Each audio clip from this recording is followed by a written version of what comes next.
Gosh, yes, it's we see it over and over again that the issue we tend to tackle is when a CPG firm and a retailer meet, how much of the discussion is based on some assumptions. And those assumptions can be very, very dangerous. And sometimes the risk of looking at the mechanical numbers on their own and not thinking about the shopper hard enough is very dangerous.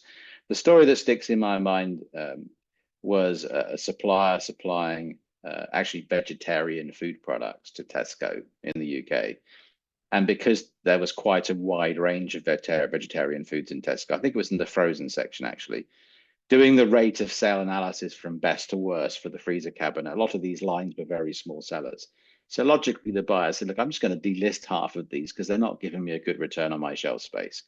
You know, I need to get rid of these small selling lines, you know, typical supermarket.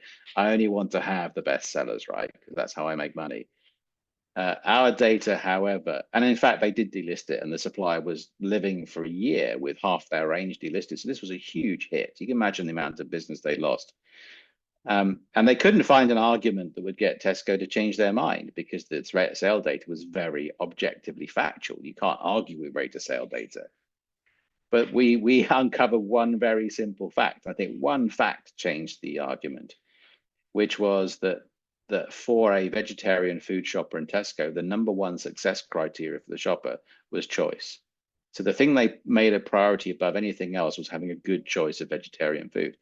And then once you realize that, suddenly it unlocks an insight, which is, hang on a minute, if I'm buying vegetarian food, all the rest of the stuff in the freezer cabinet's of no interest to me.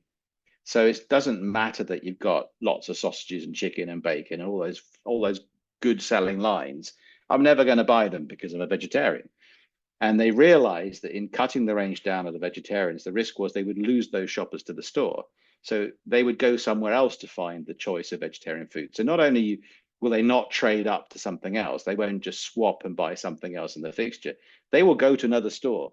And that was an argument that was incredibly difficult to quantify objectively without some strong external data that was sourced directly from the shopper.